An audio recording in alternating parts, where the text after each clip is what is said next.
নিয়োগ দুর্নীতি মামলায় গ্রেপ্তারের ৮৮ দিনের মাথায় পার্থ চট্টোপাধ্যায় সহ অন্য অভিযুক্তর বিরুদ্ধে আদালতে দ্বিতীয় সাপ্লিমেন্টারি চার্জশিট জমা দিল সিবিআই। আদালত সূত্রের খবর, চার্জশিটে পার্থকেই নিয়োগ দুর্নীতির মূল মাস্টারমাইন্ড হিসেবে দাবি করেছে কেন্দ্রীয় তদন্তকারী সংস্থা। প্রসঙ্গত, প্রাথমিক শিক্ষক নিয়োগ দুর্নীতি মামলায় চলতি বছরের ১ অক্টোবর পার্থ চট্টোপাধ্যায়কে জেল থেকেই গ্রেপ্তার করেছিল সিবিআই।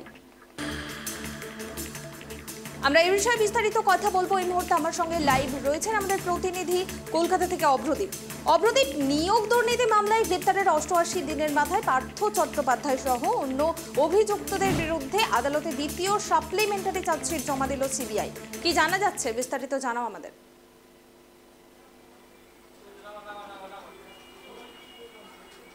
একদমই দেখো, পার্থ চট্টোপাধ্যায়ের বিরুদ্ধে বিভিন্ন মামলা রয়েছে, সিবিআই এর একাধিক মামলা রয়েছে, একাধিক এনফোর্সমেন্ট ডিরেক্টরেটেরও মামলা রয়েছে।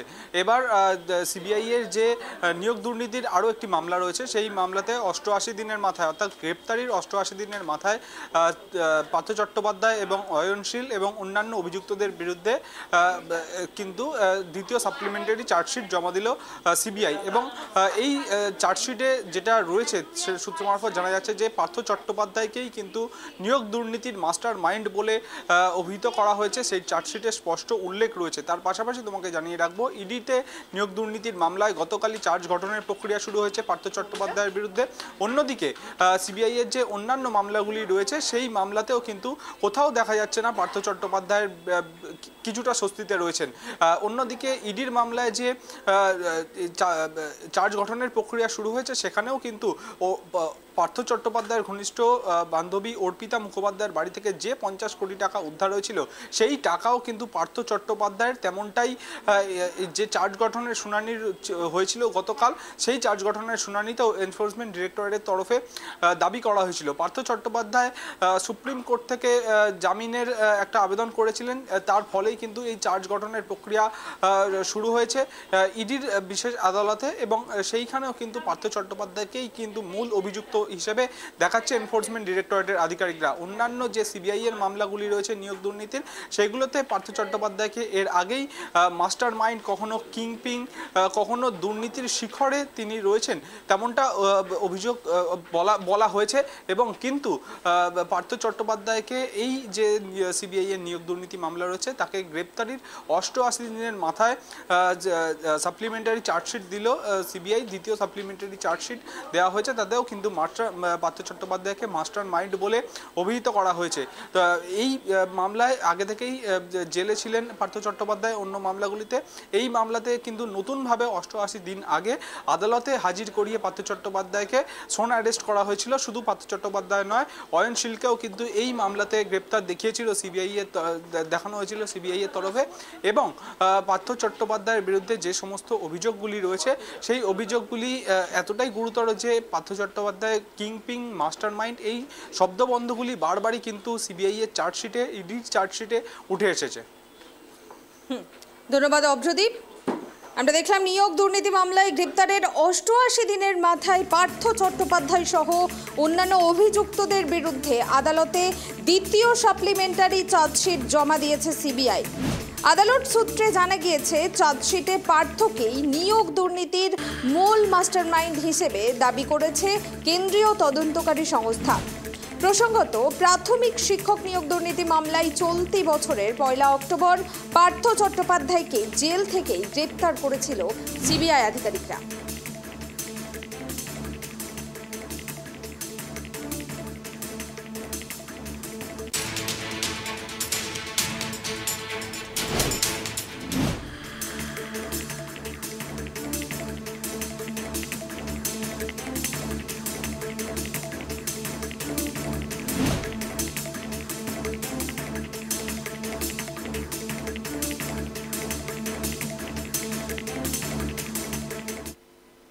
জমি দখলদারদের দখলে এলাকার খেলার মাঠ দখল করে চলছে বালির ব্যবসা, সঙ্গে চাষাবাদও। প্রতিবাদে রাস্তায় নেমে বিক্ষোভ গ্রামবাসীদের। ঘটনাস্থল বীরভূমের সাঁইথিয়া থানার রঙ্গাইপুর গ্রাম।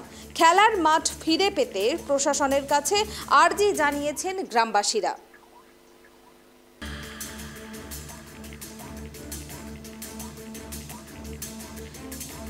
এ বিষয়ে আমরা বিস্তারিত কথা বলবো। এই মুহূর্তে আমার সঙ্গে লাইভ রয়েছেন আমাদের প্রতিনিধি জয়ন্ত দাস। জয়ন্ত, জমি দখলদারদের দখলে এলাকার খেলার মাঠ এবং মাঠ দখল করে চলছে বালির ব্যবসা আর চাষাবাদ। তার প্রতিবাদে রাস্তায় নেমে বিক্ষোভ গ্রামবাসীদের। ঘটনাটি ঠিক কি ঘটেছে, গ্রামবাসীরা কি অভিযোগ করছেন?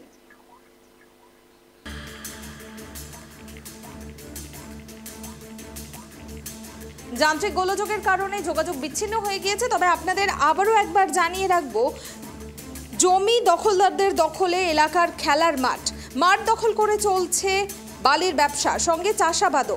প্রতিবাদে রাস্তায় নেমে বিক্ষোভ দেখালেন গ্রামবাসীরা। এমনই চিত্র দেখা গিয়েছে বীরভূমের সাঁইথিয়া থানার রঙ্গাইপুর গ্রামে। খেলার মাঠ ফিরে পেতে প্রশাসনের কাছে আর্জি জানিয়েছেন গ্রামবাসীরা।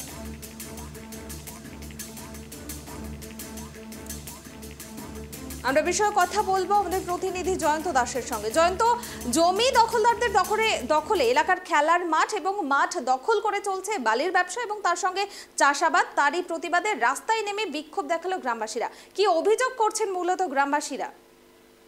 একেবারে পুনামি, তুমি যেমনটা বললে যে এখন যেভাবে শহরাঞ্চল বা আশেপাশের গ্রামে যেভাবে জমি জমাগুলি আস্তে আস্তে বিক্রি হয়ে যাচ্ছে, মানুষের কিন্তু খেলার মাঠের কিন্তু অনেকটাই কিন্তু কমে যাচ্ছে। দেখা যাচ্ছে যে খেলার মাঠ কিন্তু এখন খুব একটা নেই। সেই ক্ষেত্রে গ্রাম অঞ্চলের ছেলেরা কিন্তু একটি ভেস্টেড ল্যান্ড, সরকারি যে জায়গা, সেই জায়গায় কিন্তু গ্রামের এই যে রঙ্গাইপুর বলে যে গ্রামটি রয়েছে সাঁইথিয়া থানার অন্তর্গত, তারা কিন্তু এই ভেস্টেড ল্যান্ডের উপর একটি খেলার মাঠ তৈরি করেছিল। এই শুধু রঙ্গাইপুর গ্রামে না, আশেপাশে যে সমস্ত গ্রামগুলি রয়েছে সেই গ্রামের যারা যে সমস্ত ছেলেপিলে রয়েছে তারাও কিন্তু এই মাঠে কিন্তু খেলতে আসতো। বেশ কয়েকদিন ধরে কিন্তু তারা যেটা অভিযোগ করছে, গ্রামবাসীদের যেটা অভিযোগ, যে পাশেই কিন্তু রয়েছে মৌরাক্ষী নদী। সেই মৌরাক্ষী নদী থেকে ট্রাক্টরে করে যে বালি উঠছে, কখনো রাতের অন্ধকারে কখনো দিনের বেলায় যেভাবে বালি উঠছে, সেই উঠে কিন্তু এই মাঠের মধ্যে কিন্তু তারা স্ট্যাক করে রাখছে।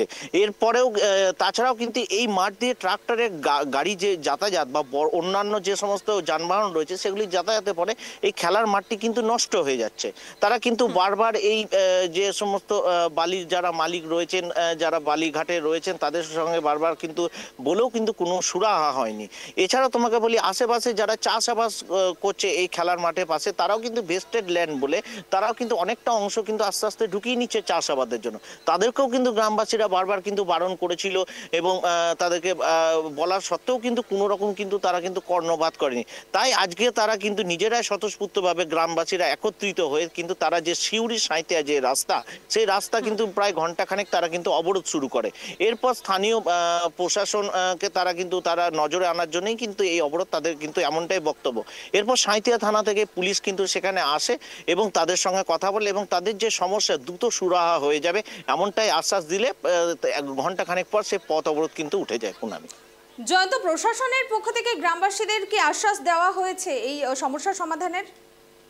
দেখো, তারা কিন্তু প্রশাসনকে বারবার এর আগেও বলেছিল এবং যে সমস্ত ঘাট মালিক বা পাশে যারা জমি যারা মাফিয়া রয়েছেন তাদেরকেও কিন্তু বলেছিল যেন এই মাঠটা যেন দখল না যায়। তাদের একটাই খেলার মাঠ, এখানে বাচ্চারা এসে তারা কিন্তু বিকালবেলা এবং সকালবেলা খেলাধুলা করে।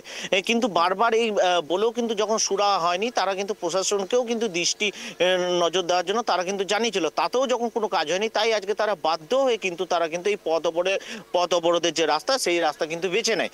এরপরে বেশ কিছুক্ষণ পথ অবরোধ করার পর প্রশাসনের কিন্তু নজরে আসে এবং প্রশাসনের তরফ থেকে যে সাঁইথিয়া থানার পুলিশ, তারা কিন্তু সেখানে পৌঁছায় এবং তাদেরকে কিন্তু গোটা বিষয়টি তাদের কাছ থেকে জানে এবং তাদেরকে যেন ভবিষ্যতে এমন ঘটনা হবে না এবং গোটা বিষয়টি তারা দেখবেন এমনটা কিন্তু আশ্বাস দিলে তারপরেই কিন্তু পথ অবরোধ ওঠে। পুনামি, জয়ন্ত, গ্রামবাসীরা কি বলছেন? এরপরও যদি তাদের এই সমস্যার সমাধান না হয় সেক্ষেত্রে তারা কি পদক্ষেপ নেবেন? দেখো, গ্রামবাসীরা কিন্তু বারবার যেটা জানাচ্ছেন যে এই যেভাবে বালি মাফিয়াদের দৌরাত্ম্য বা জমির যারা দালাল, তারা যেভাবে এই একের পর এক জমি তারা কিন্তু নিয়ে নিচ্ছে বা আস্তে আস্তে যেভাবে খেলার মাঠগুলি কিন্তু আস্তে আস্তে তাদের দখলে চলে যাচ্ছে, এই সমস্যা যদি তাদের সমাধান যদি না হয়, তাদের যে মাঠ সেই যে জন্য তারা পথ অবরোধ করেছিলেন খেলার মাঠের জন্য, এই সমস্যা যদি সমাধান না হয় তারা কিন্তু ভবিষ্যতে বৃহত্তর আন্দোলন করবেন, এমনটাও কিন্তু গ্রামবাসীদের তরফ থেকে কিন্তু জানানো হয়েছে। পুনামি, ধন্যবাদ জয়ন্ত। আমরা দেখলাম জমি মালিক এবং বালি ব্যবসায়ীরা দখল করে নিচ্ছে সরকারি ভেস্ট ল্যান্ডে থাকা খেলার মাঠ। আর তারই প্রতিবাদে সিউড়ি সাঁইথিয়া রোড অবরোধ করলেন সাঁইথিয়া থানা এলাকার রঙ্গাইপুর গ্রামের বাসিন্দারা। সেখানকার বাসিন্দারা অভিযোগ করছেন যে রঙ্গাইপুর গ্রামে একটি খেলার মাঠ রয়েছে, সেটি সরকারি ভেস্ট ল্যান্ড, কিন্তু সেই জমি দখল করে নিচ্ছে আশেপাশের জমি মালিকরা। এমনকি বালি ব্যবসায়ীরা সেই মাঠে বালি রাখছে এবং বালির গাড়িও যাতায়াত করছে, আর তার জেরেই মাঠ দখল হয়ে যাচ্ছে। আর এই সবের প্রতিবাদেই রঙ্গাইপুর গ্রামে সিউড়ি সাঁইথিয়া রাস্তা অবরোধ করেন এদিন স্থানীয় বাসিন্দারা। প্রায় 1 ঘন্টা ধরে অবরোধ করার পর সাঁইথিয়া থানার পুলিশের হস্তক্ষেপে অবরোধ উঠে যায়। তবে সেখানকার স্থানীয় বাসিন্দাদের এটাই দাবি যে এর পরেও যদি তাদের সমস্যার সমাধান না হয় তবে তারা পরবর্তীতে আরও বড় আন্দোলনে নামবেন।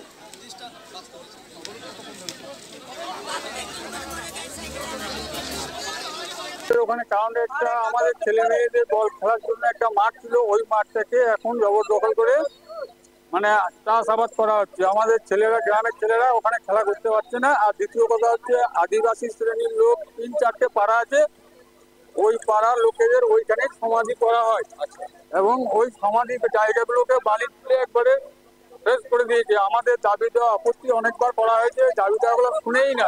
আমার নেতাদের হাত ধরে নেই, আমার পুলিশের মানে থানা অনেকবারই গিয়েছি, কোনো কাজ হয় নাই। বেলোরের কাছে অনেকবার গিয়েছি, বিডিওর কাছে গিয়েছি, সাঁইতে সিউড়ি কোর্টে গিয়েছি, অনেক রকমের সবাই কাগজ দিচ্ছে, বিশ্বাস দিচ্ছে, কিন্তু কোনো কাজ হচ্ছে না। কাজ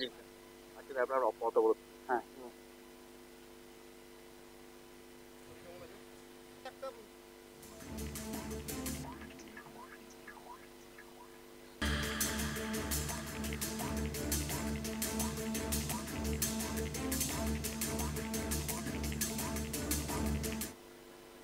ডালখোলায় ডাকাতির ছক বানচাল পুলিশের। গোপন সূত্রের ভিত্তিতে পুলিশ খবর পেয়ে ডালখোলা থেকে গ্রেপ্তার করে কুখ্যাত দুষ্কৃতীকে। উদ্ধার করা হয় 2টি আগ্নেয়াস্ত্র ও একটি 4 চাকা ও 2 চাকা নম্বরবিহীন গাড়ি। পুলিশ সূত্রে খবর, বিহারের একাধিক বড় বড় ঘটনার সঙ্গে যুক্ত অভিযুক্ত ব্যক্তি। ধৃতকে শুক্রবার ইসলামপুর মহকুমা আদালতে পেশ করা হয়। ঘটনার তদন্ত শুরু করেছে পুলিশ। এ বিষয়ে আমরা বিস্তারিত কথা বলবো। এই মুহূর্তে আমার সঙ্গে লাইভ রয়েছেন আমাদের প্রতিনিধি রায়গঞ্জ থেকে বিক্রম পাল। বিক্রম, ডালখোলায় ডাকাতির ছক বানচাল করলো পুলিশ এবং একটি কুখ্যাত দুষ্কৃতীকে গ্রেপ্তার করেছে, বিস্তারিত জানাও আমাদের। দেখো, একদমই কুখ্যাত দুষ্কৃতী এই কারণেই বলা হচ্ছে যে যাকে গ্রেপ্তার করা হয়েছে তার বাড়ি বিহারে, এবং বিহারে একাধিক তিনি ক্রাইম করেছেন এবং বিহার পুলিশও তাদেরকে খুঁজছে। এবং শুধু তার সাথে আরো যাকে গ্রেপ্তার করেছে তার সাথে আরো কয়েকজন আছে বলেই কিন্তু এরকম সূত্র মারফত পুলিশ খবর পেয়েছে। এবং আপাতত একজনকেই গ্রেপ্তার করা হয়েছে। জানা গিয়েছে যে বিহার থেকে তিনি কিন্তু ওয়েস্ট বেঙ্গলের দিকে অর্থাৎ ডালখোলা প্রবেশ করে, এবং ডালখোলা এমন একটি জায়গা সেখান থেকে প্রায় 1 কিলোমিটার হাফ কিলোমিটার গেলেই কিন্তু বিহার। এবং সেই ক্ষেত্রে কিন্তু পুলিশের গোপন সূত্রে খবর পায় যে এই কুখ্যাত যে দুষ্কৃতী তিনি কিন্তু ডালখোলায় প্রবেশ করছে ডাকাতির ছকে, এবং সেই ভিত্তিতে কিন্তু পুলিশ ফাঁক পেতে থাকে এবং তারপরে কিন্তু গাড়ি সহ কুখ্যাত দুষ্কৃতীকে গ্রেপ্তার করে। নাম্বারবিহীন গাড়ি ছিল এবং সেই ক্ষেত্রেই কিন্তু পুলিশ তল্লাশি চালিয়ে 2টো আগ্নেয়াস্ত্র উদ্ধার করা হয়েছে। সব থেকে বড় প্রশ্ন উঠে চিহ্ন দাঁড়িয়েছে যে নাম্বারবিহীন গাড়ি একটা বিহার হয়ে কিভাবে ওয়েস্ট বেঙ্গলে ঢুকলো, এবং সেই ক্ষেত্রে কিন্তু বিহার পুলিশের কিন্তু নাকা চেকিং প্রায় অনেক চুরি নাকা চেকিং রয়েছে ডালখোলার পরবর্তীতে। সেই ক্ষেত্রে সেই নাকা চেকিং এড়িয়ে কিভাবে বেঙ্গলে প্রবেশ করলো, এবং স্বাভাবিকভাবে প্রশ্ন হচ্ছে এই যে ডাকাতির ছক ডালখোলায় কোথায় ডাকাতি করতে এসেছিল, এবং একজন একার পক্ষে কিন্তু ডাকাতি করা সম্ভব নয়, আরো কয়েকজন থাকবে বলে মনে করছে পুলিশ। এবং পুলিশের গোয়েন্দা বিভাগরা যেটা মনে করছে যে তার সাথে যে সমস্ত যুক্ত রয়েছে লোক তারা ডালখোলারই বাসিন্দা হতে পারে বা বিহার থেকে তার আগেই ডালখোলা এসে ঠাঁই নিয়েছে। তো স্বাভাবিকভাবে কিন্তু এখন পুলিশের গোয়েন্দা এবং পুলিশ কিন্তু দাবি করছে যে যারা এর সাথে যুক্ত রয়েছে তাদেরকে খোঁজা চলছে। পাশাপাশি তাকে গ্রেপ্তার করে কিন্তু আজকে ইসলামপুর মহকুমা আদালতে পাঠানো হয়েছে, এবং এখনো পর্যন্ত কিন্তু আদালত থেকে দেওয়া হয়নি, এখনো তার কেস চলছে। স্বাভাবিকভাবেই কিন্তু এখনো পর্যন্ত পুলিশ প্রায় 14 দিনের রিমান্ড চেয়েছে বলে কিন্তু আমরা পুলিশ সূত্রে জানতে পেরেছি, কিন্তু আদালত কয়দিনের রিমান্ড দেয় সেটা কিন্তু দেখার বিষয়। এরা স্বাভাবিকভাবে পুলিশের তরফ থেকে এখন সেই এলাকাগুলিতে এবং ডালখোলা এলাকাগুলিতে খোঁজা হচ্ছে বিহার থেকে প্রায় 1 সপ্তাহের মধ্যে কতজন ডালখোলায় প্রবেশ করেছে, কোথায় কোথায় রয়েছে, এবং বিহার থেকে অনেক সময় হকার যারা রয়েছে তারা কিন্তু হকারি করতে আসে, তাদেরকেও খোঁজ চালাচ্ছে বিহার থেকে তারা এসেছে কিনা। এবং স্বাভাবিকভাবেই দেখা যায় যারা হকারি করে এবং যারা সামান্য কাজ করে তাদের মধ্যেই দেখা যায় যে এই ডাকাতির চক্র করে। এবং স্বাভাবিকভাবে এখন কিন্তু পুলিশ গোটা ডালখোলাকে তদন্ত করছে এবং রিমান্ডে নেওয়ার পরে যে কুখ্যাত দুষ্কৃতী তার নাম এবং স্বাভাবিকভাবেই তার বাড়ি কোথায়, বিহারের কোন জেলাতে বাড়ি এবং স্বাভাবিকভাবে তিনি কোথায় ডাকাতির ছক করতে আসছিল সমস্ত কিন্তু স্পষ্ট হবে। বিক্রম, কোথায় কোথায় ডাকাতির ছক কষেছিল তারা, এ বিষয়ে কিছু জানা গিয়েছে? দেখো, এখনো পর্যন্ত পুলিশ সূত্রে কোনো কিছু জানায়নি, কারণ তাকে ধরেই কিন্তু গ্রেপ্তার করেই তাকে আদালতে পাঠানো হয়েছে। সেই ক্ষেত্রে পুলিশ যতক্ষণ না রিমান্ডে নিচ্ছে তাকে জিজ্ঞাসাবাদ করছে, সেই পরিপ্রেক্ষিতে কিন্তু কোনোটাই বলা স্পষ্ট নয়। তবে পুলিশের সূত্র মারফত খবর বিহার থেকে বেঙ্গলে এসে ডালখোলাতে বেশ কিছু হয়তো সোনার দোকান বা ব্যাংক এই সমস্তই ডাকাতি করার ছক নিচ্ছিল বলেই পুলিশ সূত্রে দাবি করছে। এই যে দুষ্কৃতি সম্পর্কে কি জানা যাচ্ছে, বিহারে কোন কোন অপরাধ বা ক্রাইমের সাথে যুক্ত ছিলেন, এ বিষয়ে কি কিছু জানা গিয়েছে? দেখো, যেমনটা পুলিশ সূত্রে আমরা জানতে পারছি, বিহারে বেশ কিছু ডাকাতি করেছে এবং বেশ কিছু ক্রাইম, মার্ডারের মতন ক্রাইম, প্লাস বিভিন্ন জমি দখল থেকে শুরু করে বিভিন্ন ক্রাইমের সাথে কিন্তু তিনি যুক্ত রয়েছে এবং সেই ক্ষেত্রে কিন্তু বিহার পুলিশ তাকে খোঁজাখুঁজি করছে। সেই ক্ষেত্রে এখনো পর্যন্ত কিন্তু স্পষ্টভাবে কিন্তু কোনো কিছু বলা সম্ভব হচ্ছে না যতক্ষণ না তাকে রিমান্ডে নিয়ে জিজ্ঞাসাবাদ শুরু করছে। পুনামি, ধন্যবাদ বিক্রম। আমরা দেখলাম এক কুখ্যাত দুষ্কৃতীকে গ্রেপ্তার করলো পুলিশ। ডালখোলায় ডাকাতির ছক বানচাল করে দিয়েছে পুলিশ এবং গোপন সূত্রের খবরের ভিত্তিতে ডালখোলা থেকে গ্রেপ্তার করা হয় দুজনকে।